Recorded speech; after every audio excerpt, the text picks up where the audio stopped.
আজকে আমার বোন তৃষাকে আইবুড়ো ভাত খাওয়াবো, সেই কারণে আমাদের বাড়িতেও আসবে রাত্রেবেলা, তাই এখন থেকে চলছে প্রিপারেশান।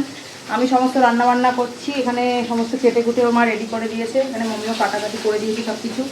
এখন রান্না করবো। আর দেখো, আর আমার রান্না করতে গিয়ে অবস্থা দেখো, মাছ ভাজ থেকে তেলে ছিটা খেয়েছি। আর বেটুকে দেখো, মায়েদের অবস্থা বলে না, রান্না করতে করতে বাচ্চাকে কোলে নিয়ে রাখতে হয়, আমার হয়েছে সেই অবস্থা। কোল থেকে নামবে না, ওর বাবার কাছে ছিল, বাবা এখন একটু বাজারে যাবে, নিয়ে এসে আমার কাছে চলে এলো। এখন সকাল থেকে আমাদের রান্নার তোড়জোড় চলছে। এখানে মাংস ম্যারিনেট করে রাখা আছে, এবার পটল কাটা হয়েছে, এবার পমফ্রেট মাছ হবে, মাছ হবে, কী কী হচ্ছে সেগুলো তোমাদেরকে পরে জানাবো।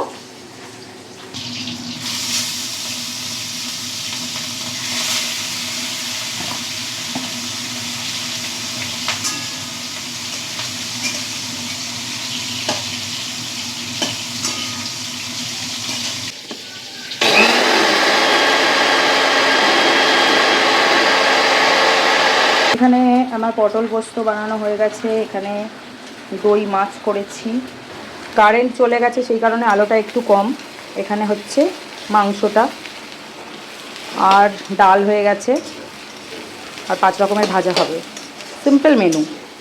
ও আচ্ছা, আর তার সাথে হচ্ছে মমি বানাবে হচ্ছে পমফ্রেট মাছের তাওয়া ফ্রাই, সেটা হবে রাত্রেবেলা, যেহেতু ওদেরকে রাত্রেবেলা খেতে বলেছি সেই কারণে।